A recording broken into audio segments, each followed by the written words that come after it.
अस्सलामुअलैकुम, मेरा नाम मारिया अशरत है। मैं कराची से बिलोंग करती हूँ। बहुत से लोग मुझे जानते हैं और कुछ लोग नहीं जानते हैं, तो उनके लिए मैं थोड़ा सा अपना इंट्रो दे देती हूँ। बेसिकली मैं अपनी चाइल्डहुड के हवाले से, बहुत से लोगों ने मुझसे पूछा कि आप अपने चाइल्डहुड के हवाले से बताइए कि आपकी कैसी अर्ली एज लाइफ गुजरी। तो मैं ये कहना चाहूँगी कि जब से मैंने होश संभाला, बहुत सेक्रीफाइसिंग लाइफ थी। स्पेशली मेरे पेरेंट्स ने बहुत सफ़र किया है। मेरे फादर काफ़ी टाइम तक PWA में, सिविल हॉस्पिटल में इतनी लंबी लाइन में खड़े रहते थे due to the blood transfusion and the cause of blood bags. मेरे 4 बच्चे हैं, जिसमें मारिया मेरी सबसे बड़ी बेटी है। तो मारिया की जब पैदाइश हुई तो कुछ अरसे के बाद, 3-4 महीने के बाद, मेरे वालिद जो अकाउंटेंट जनरल थे कोयटा में, वो आए तो उन्होंने कहा मारिया पीली कैसे हो रही है इतनी। तो उस वक्त हमें आइडिया ही नहीं था कि बात है, पहली बच्ची थी घर की। इसके सब टेस्ट किए तो पता चला कि इनको थैलेसीमिया है। शुरू में तो ब्लड ट्रांसफ्यूजन हमने कहा शायद एक मरतबा कराएंगे सही हो जाएगा, मगर फिर वो 3-4 महीने के बाद फिर पीली हो गई, फिर कराया।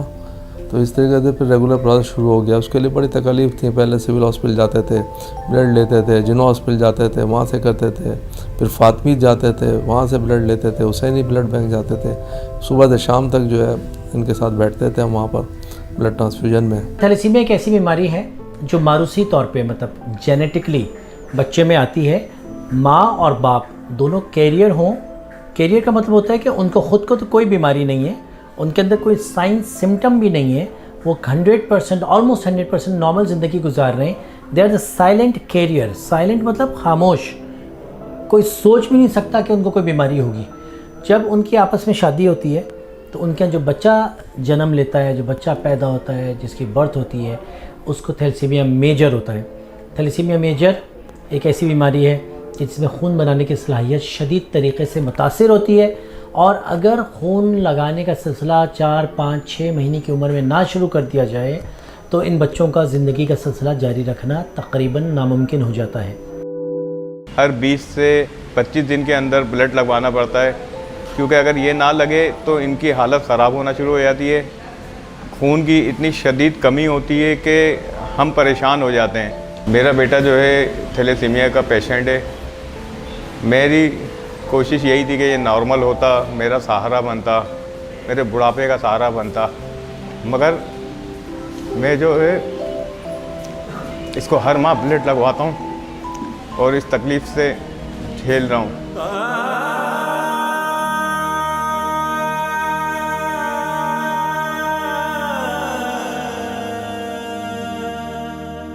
ऑल्दो एक प्रोसीजर है जिसको बोन मैरो ट्रांसप्लांट कहते हैं, उससे इस बीमारी को ख़त्म किया जा सकता है, मगर डेवलपिंग कंट्रीज़ में, पाकिस्तान, इंडिया में, बांग्लादेश में इसके बहुत ज़्यादा इदारे नहीं हैं। इसकी कॉस्ट इतनी ज़्यादा है कि हमारे कोई 90% आवाम के उस तक अप्रोच नहीं है, और बाज़ औक़ात बोन मैरो ट्रांसप्लांट का डोनर भी नहीं मिल पाता। चुनांचा 90% से ज़्यादा बच्चे जो हैं इन मुल्कों में, डेवलपिंग कंट्रीज़ में, उनकी ज़िंदगी जारी रखने का इन्हसार और रेगुलर ब्लड ट्रांसफ्यूजन होता है, जो एक पेचीदा अमल है। और फिर उसके बाद 10 से 20 बार जब ब्लड लग जाता है तो जिसम में इतना फौलाद जमा हो जाता है कि उस फौलाद को कम करने के लिए इंजेक्शंस और दवाइयाँ और टैबलेट्स इस्तेमाल की जाती हैं, जिसकी फिर कॉस्ट ज़्यादा आ जाती है। यहाँ जितने भी बच्चे थैलेसीमिया के आते हैं उन बच्चों को हेल्थ कार्ड होना ज़रूरी है। हम तो फिर भी जिस तरह करके मेहनत करके करते हैं, हमसे भी छोटे तबके के लोग इतने ज़्यादा गरीब हैं कि वो एक बच्चे का किराया भी अफोर्ड नहीं कर सकते। अफोर्ड तो दूर की बात, दवाई तक इतनी महंगी दवाइयाँ कि हम दवाई लें या अपने घर का राशन पूरा करें। एक तो मसला ये है, अगर कोई बीमार मर भी रहा हो, बजाय उसको पहले ट्रीटमेंट करने के, पहले वो आगे कहते रिसेप्शन पे जाके अपनी फ़ाइलें बनवाएं। फ़ाइल ज़रूरी है, इंसान की ज़िंदगी ज़रूरी है।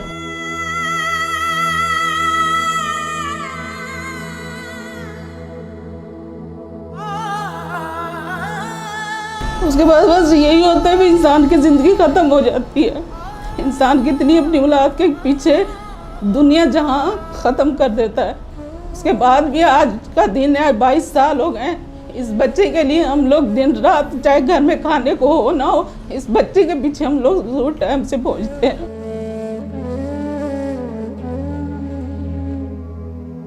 मैं थैलेसीमिया मेजर का पेशेंट हूँ। मेरा आयरन लेवल जो है बहुत कम था। माँ बाप ने बहुत जो है ना तवज्जो दी मेरे पे, और मेरा आयरन लेवल 72 था। तो मुझे जो है इस पर गोल्ड मेडल भी मिल चुका है। और मैं जो है ब्रानी ब्लड बैंक थैलेसीमिया सेंटर से जो है ट्रांसफ्यूजन करवाता हूँ, और यहाँ पे मुझे जो है ना 22 साल पूरे हो चुके हैं आज। ये इदारा पिछले कई सालों से समझिए कि सन 1990 से हमने इसका इनाग्रेशन किया था, और हमने इस एक टीम वर्क के तहत हमने इसको स्टार्ट किया था। हमारा मेन गोल जो था ब्लड बैंक के साथ साथ थैलीसीमिया के बच्चों के लिए उनके इलाज के जो तरीक़ेकार है उसको अपनाना था। तो यूँ हमने फिर पहले रजिस्ट्रेशन स्टार्ट की। हमारे पास माशाल्लाह रजिस्ट्रेशन आती रही। शुरू में छोटे छोटे बच्चों से ही हमने स्टार्ट लिया था, इसलिए कि ये बीमारी जो है 6 महीने के दरमियान में जो है ये डायग्नोज हो जाती है कि ये बीमार बच्चा है थैलीसीमिया का। यूँ फिर हमने रजिस्ट्रेशन स्टार्ट की, और उस वक्त तकरीबन 150 से 200 के करीब हमारे पास रजिस्ट्रेशन आई, और हमने फिर ये अपना सेंटर स्टार्ट किया। अब इन बच्चों में सबसे ज़्यादा जो प्रॉब्लम्स आते हैं वो खून का हासिल करना, इसलिए खून हासिल करना बहुत मुश्किल काम हो गया है आज के दौर में। तो हम अपने वसाइल से इंस्टीट्यूट्स में, कॉलेजेस में या बहुत सी यूनिवर्सिटीज़ में हम अपने जाके अपना ब्लड कलेक्शन कैंप्स करते हैं और इन बच्चों के लिए खून हासिल करते हैं। अभी पिछले दिनों दुनिया में कोविड-19 की वजह से लॉकडाउन्स हुए, उसमें बहुत ज़्यादा प्रॉब्लम्स आए शुरू में, लेकिन उसके बाद बहुत सी तंजीम, बहुत सी सोशल वेलफेयर्स, बहुत से ऐसे लोग जो इस फील्ड में देखा उन्होंने कि वाकई इन बच्चों में जो है ब्लड की बहुत कमी है और उनको बहुत ज़्यादा ज़रूरत भी है। तो उन दिनों में माशाल्लाह ब्लड हमने बहुत अच्छा कलेक्ट किया। मुख्तलिफ़ जगहों पे हमने तकरीबन हर दूसरे तीसरे दिन हमारे कैंप्स होते रहे हैं और हमें ब्लड मिलता रहा है। तो अल्लाह का शुक्र है कि लॉकडाउन में हमें प्रॉब्लम बिल्कुल नहीं आई। हाँ, लेकिन जब उसके बाद ये ख़त्म हो गया सिलसिला, फिर रमज़ान आ गया, तो रमज़ान में फिर प्रॉब्लम शुरू हो गए, और अब जाके जो है थोड़ा सा मसला हल मामूली सा हुआ है। इंशाल्लाह उम्मीद है कि अब ये कॉलेजेस यूनिवर्सिटीज़ खुल जाएंगी तो फिर हमारे कैंप्स ऑर्गेनाइज होने शुरू हो जाएंगे, तो फिर इंशाल्लाह ताला हम अपने काम पे दोबारा आ जाएंगे। मैं अगर सेंटर के हवाले से बात करूँगी कि सेंटर में हमें जब भी हम जिस टाइम पे आते हैं हमारा HB लेवल देखने के बाद हमें ब्लड ट्रांसफ्यूजन कर दिया जाता है। थोड़े बहुत इश्यूज़ जो होते हैं वो यही हैं कि इस वक्त मेडिसिन बहुत मुश्किल से मिलती है, मेडिकल एक्सपेंसेस बहुत ज़्यादा हैं, बच्चे अफोर्ड नहीं कर सकते। हेल्थ कार्ड का ही इशू है, अगर हेल्थ कार्ड इशू कर दिया जाए तो ये बेस्ट होगा। हमारे अदारे में थैलेसीमिया के मरीज़ बच्चों को फ्री ब्लड ट्रांसफ्यूजन मुहैया की जाती है। इसका तरीक़ाकार ये होता है कि जो बच्चे हमारे पास रजिस्टर्ड होते हैं वो महीने में 2 दफ़ा हमारे पास विज़िट पे आते हैं। हम उनका हीमोग्लोबिन लेवल चेक करते हैं, और अगर उनका हीमोग्लोबिन लेवल 9 से कम होता है, क्योंकि हमें इसमें इनका जो HB लेवल है 9 पे मेंटेन करना होता है, तो इनको फिर ट्रांसफ्यूजन दी जाती है जो फ्री ऑफ कॉस्ट दी जाती है। जो छोटे बच्चे हैं जिनकी उम्र 5 साल से कम होती है उनको महीने में 1 ट्रांसफ्यूजन होती है, और जो बड़े बच्चे हैं जिनकी उम्र 10 साल से ज़्यादा है या 15 साल से ज़्यादा है उनको महीने में 2 दफ़ा ब्लड ट्रांसफ्यूज किया जाता है। अस्सलाम वालेकुम, मेरा नाम मरियम है और मैं 19 ईयर्स ओल्ड हूँ और मुझे खाना बनाने नहीं आता। मैं स्टडी करती हूँ, फर्स्ट ईयर की स्टूडेंट हूँ और मैंने फैशन डिज़ाइनिंग में डिप्लोमा कर रही हूँ अभी।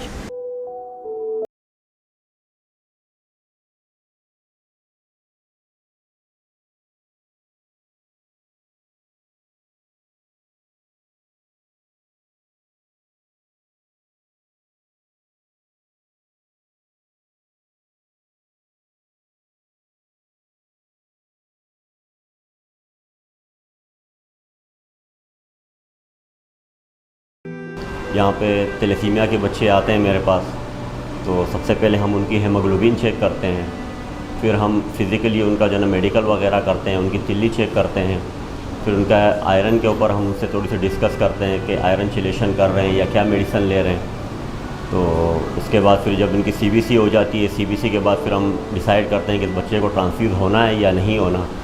तो फिर जब अगर उसकी हेमोग्लोबिन कम होती है तो हम उसको ट्रांसफ्यूज़ करते हैं। ट्रांसफ्यूज़ में तकरीबन 3 घंटे का इनका प्रोसेस होता है। तो बाज़-औक़ात हम कैनोला वगैरह जो इन बच्चों को लगाते हैं डेली के, यानी कि 10 दिन में 15 दिन में इनको ट्रांसफ्यूज़ हो रहा होता है, तो इनको कैनोले मल्टीपल लग के इनकी वेंस ख़राब हो चुकी होती है। तो जब हम इनको लगाते हैं तो इनका वेन अक्सर हमसे प्रिक हो जाती है। कोशिश तो हमारी यही होती है कि हम फर्स्ट प्रिक पे जो ना कैनोला लगा दें या बटरफ्लाई जो भी यूज़ करते हैं वो लगाएं, लेकिन बाज़ औक़ात जब प्रिक होता है तो बच्चे भी रोते हैं, परेशान होते हैं और हमें भी अंदर से बड़ा तकलीफ़ होती है कि यार इन बच्चों के साथ ऐसा होना नहीं चाहिए।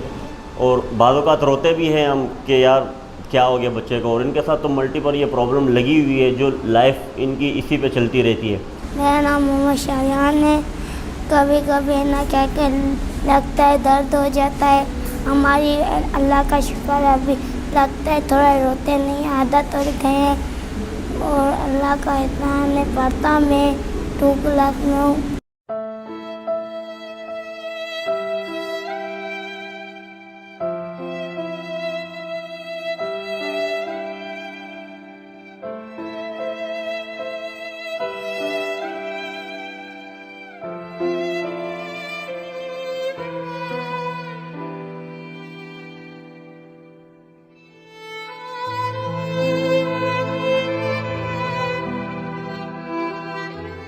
जब मैं 9th क्लास में आई तब मुझे एहसास हुआ कि अब मैं पेरेंट्स के ऊपर से बर्डन थोड़ा कम करूं, जो कि ज़रूरी मरहला था।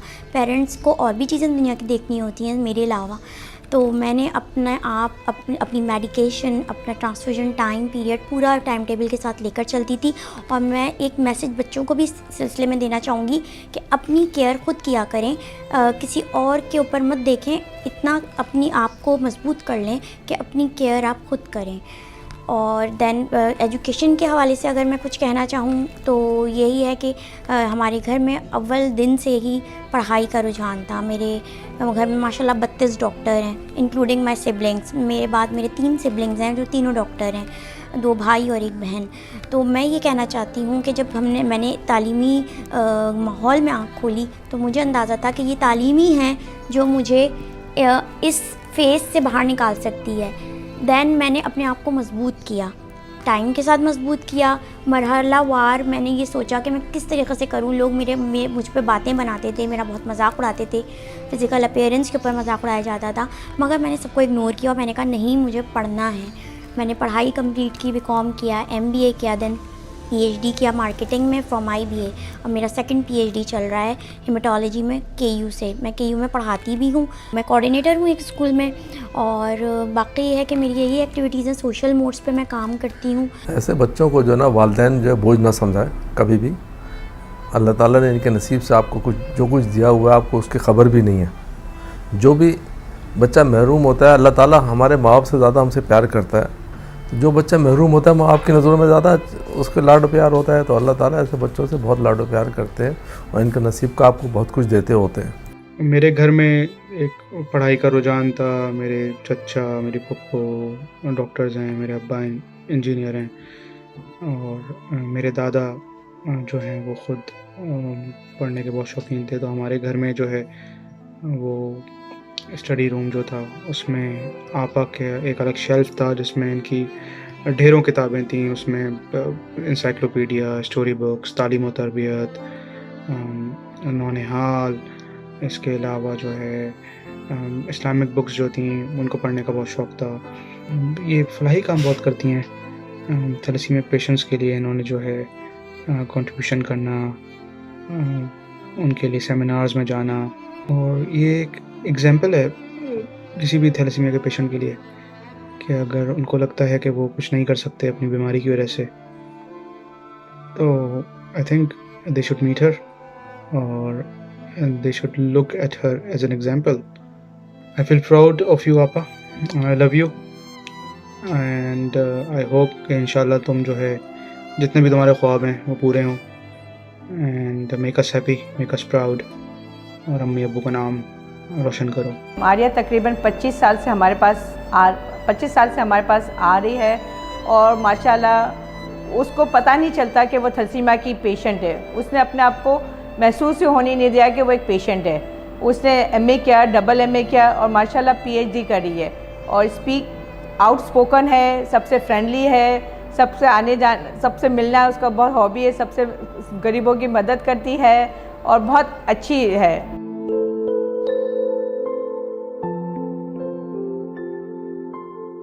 एक वो बच्ची जिसको ब्लड लगा, अच्छा बहुत ही मतलब बहुत ही कम उम्र से, और रेगुलर ब्लड 15 दिन के बाद ब्लड लगना, आयरन निकालना, और उसके बाद उसने अपना ना सिर्फ ये कि मास्टर्स किया बल्कि उसने पीएचडी किया, शी डिड हर डॉक्टरेट। और उस बच्ची को कंट्रोल करना मुश्किल होता है, उसके जीनियस आइडियाज़, उसकी जहानत, उसकी इल्मियत, उसकी काबिलियत, स्कूल में teacher, as a scholar, research articles, columns, blogs, she is so brilliant कि वो हमारे लिए एक नया दौर है। मारिया जैसी बच्चियाँ थैलेसीमिया के लिए, ब्लड डोनेशन के लिए पाकिस्तान जैसे मुल्क में एक नया दौर है, ना सिर्फ पाकिस्तान में बल्कि डेवलपिंग वर्ल्ड कंडीशंस में। हमारी ज़िंदगी दूसरे लोगों की ज़िंदगी में कोई इतना फ़र्क नहीं है, ये सिर्फ एक सोच की बात होती है और लोग हमारे बारे में क्या सोचते हैं और क्या थिंक करते हैं, ये सारा दारोमदार थिंक पर है, सोच पर है। और मैं बिल्कुल अपने आप को एक नॉर्मल कंसिडर करती हूँ। ठीक है, मजबूरियाँ होती हैं, इंसान की बहुत सी हालात होते हैं, मगर मैं कभी अपनी बीमारी को हावी नहीं होने देती, बल्कि मैं अपनी बीमारी पे खुद हावी होती हूँ। यही मेरी एक पॉजिटिविटी है। जब दूसरी बच्चियों की शादी होती हैं, जब दूसरे बच्चों की शादी में देखता हूँ अपने ख़ानदान की जो इससे छोटी थी, उनकी सबों की शादियाँ हो गई माशाल्लाह, तो उस वक्त फिर मुझे बड़ा रोना आता है। मतलब एक काश ये उस मैं सोचता हूँ कि मारिया जो है क्या फ़ील कर रही होगी। बाद में मैं देखता हूँ मारिया लॉन में बैठी होती है और अपने हाथ ऊपर आसमान की तरफ उठाए होती है, मैं पीछे खिड़की में से देखता होता हूँ, मगर मैं बस, तो उस वक्त मुझे बड़ा कर्व होता है। मैं कुछ नहीं कर सकता, क्या करूँ मैं ऐसे बहुत से वालिदैन को जानती हूँ जो अपने बच्चों के लिए पूरा पूरा दिन गुजारते हैं सेंटर्स में और अपना वक्त गुजारते हैं, जॉब को छोड़ के वालिद बैठे हुए होते हैं और वालिदैन बाकायदा रोते हैं अपने उन बच्चों के लिए जो कि इस बीमारी में मुब्तला हैं और उनके पास कोई मदद करने के लिए आने वाला नहीं होता। वो सोचते हैं कि कहाँ से गैबी मदद उनको मिल जाए। तो खुदारा मुखय्यर हज़रात से गुजारिश है कि किसी तरीक़े से भी हो, ये आप अगर अपने बच्चों के ऊपर ये बात रख के सोचें कि अगर आपके बच्चे के साथ ऐसा होता तो आप क्या करते। आप मुझे ये बताइए कि अगर आपके बच्चे इसी बीमारी में मुब्तला होते और आप उसको बेहतर से बेहतर ट्रीटमेंट देते ना, और अगर आपके पास पैसे नहीं होते तो आप सोच सकते हैं कि वो हालात का अंदाज़ा आप लोग लगा ही नहीं सकते जो कि एक सफ़ेद पोश इंसान बीमारी के साथ लेके अपने बच्चों को चलता है। तो मेरी अवामुन नास से बहुत गुजारिश है कि काइंडली बच्चों की मदद कीजिए। एक 20 किलो के बच्चे को मैनेज करने की कॉस्ट महीने की 30-35 हज़ार है। 40 किलो के बच्चे को मैनेज करने की कॉस्ट तकरीबन 50,000 रुपये महीने की है। और अगर इसको आप देखें तो साल का कोई 6 लाख रुपए की बात हो रही है, कोई साल के 4,000-5,000 डॉलर की बात हो रही है। उस मुआशरे में कि जहाँ पे इनके ज़्यादातर के माँ बाप जो हैं उनके पास ये भी नहीं मालूम होता कि हमें रात का खाना मिलेगा कि नहीं मिलेगा और कल के लिए हमारे घर में आटा है कि नहीं है। सरकार बहुत ज़्यादा रोल नहीं प्ले कर पा रही। पहली बार पिछले 25 साल से हम ये काम कर रहे हैं। गुज़श्ता चंद सालों से हमने देखा है कि सिंध सरकार ने, पंजाब सरकार ने कुछ थैलेसीमिया के बच्चों को स्पॉन्सरशिप, कुछ थैलेसीमिया सेंटर्स को स्पॉन्सरशिप शुरू की हैं, कुछ दवाइयों की मद में की है, बैतुल माल के इदारे ने इसमें ताउन किया है। मगर वो जो रिक्वायरमेंट है, अगर 100 की रिक्वायरमेंट है तो हार्डली 20-25% को मीट कर पा रहे हैं। NGOs का बहुत क्रिटिकल और बहुत इंपॉर्टेंट रोल रहा और NGOs ने शुरू से 20 साल पहले से ऐसे इदारे बनाए। मुख्तलिफ उमर सना फाउंडेशन है, चिल्ड्रंस हॉस्पिटल कराची है, सैफी अस्पताल का जो बुरहानी ब्लड बैंक है, वो जिन्होंने इन बच्चों को गोद ले लिया और इनकी तकलीफ़ को अपनी तकलीफ़ समझा, इनके दर्द को अपना दर्द समझा। ऐसे मुखय्यर हज़रात और ऐसे नर्म दिल अफराद इस मुल्क में और इस मुआशरे में मौजूद हैं। ऐसी कामयाब कहानियाँ मौजूद हैं, ऐसी सक्सेस स्टोरीज़ मौजूद हैं कि ये जो 90% का फाइनेंशियल, साइकोलॉजिकल, इमोशनल और सबसे मुश्किल काम ब्लड डोनेशन, मोटिवेशन करना और ब्लड को अरेंज करना। आप पूरे दुनिया का भी पैसा ले आएँ तो ब्लड किसी फैक्ट्री में नहीं बनता, किसी कुएँ से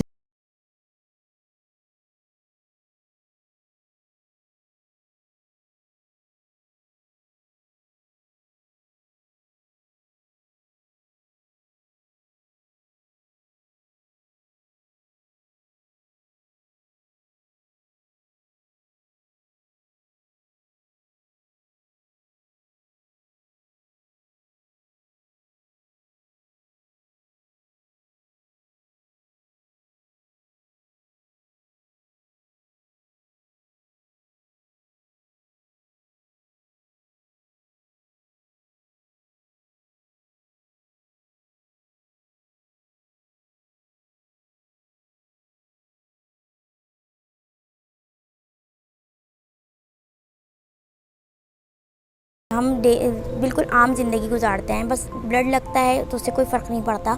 हम अपने आप को अगर नॉर्मल कंसिडर करते हैं तो फिर हमारी ज़िंदगी भी बिल्कुल नॉर्मल होती है। हमने इस बीमारी को हराना है और इसको हावी नहीं होने देना, सबसे बड़ी बात, और मोटिवेट रहना है हमेशा और अपना मोरल हाई रखना है।